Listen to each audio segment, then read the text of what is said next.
জনাব তারেক রহমান রংপুরে আসবেন। তার শুভাগমন উপলক্ষে আমরা আমাদের প্রস্তুতি নিয়ে আপনাদের সামনে কিছু কথা বলব।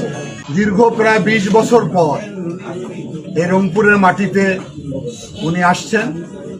এই আনন্দের সংবাদ যখন রংপুর বিভাগের প্রতিটি প্রত্যন্ত অঞ্চলে ছড়িয়ে যায়, ভোটার এবং সাধারণ জনগণের মাঝে ব্যাপক উৎসাহ, উদ্দীপনা, আনন্দ আমরা লক্ষ্য করছি। আমরা মনে করি আগামীকালের এই জনসভা রংপুরের উন্নয়নের জন্য একটি বার্তা বহন করে নিয়ে আসবে।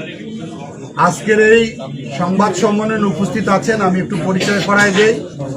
আমার ডান দিকে শামসুজ্জামান শামু, উনি রংপুর 3 আসনের প্রার্থী।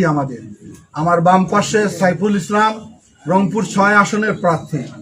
আমার এমদাদুল হক ভরসা, রংপুর 4 আসনের প্রার্থী। আমার মোহাম্মদ আলী সরকার, রংপুর 2 আসনের প্রার্থী। আমার সুজন, রংপুর 1 আসনের প্রার্থী। গোলাম রব্বানী, রংপুর 5 আসনের প্রার্থী। 6 জন প্রার্থী আমাদের সঙ্গে আছেন।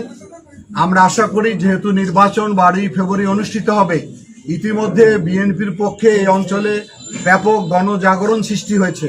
এই জাগরণ আগামীকালে জনসভার মধ্যে একটি বহিঃপ্রকাশ ঘটবে।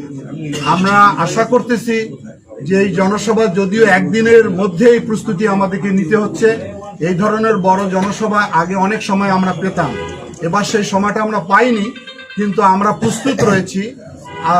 রংপুরের ঐতিহাসিক ঈদগাহ মাঠে এই জনসভা অনুষ্ঠিত হবে। সেই জনসভার স্থল ছেড়ে গোটা রংপুর শহর কালকে জনসমুদ্রে রূপান্তরিত হবে।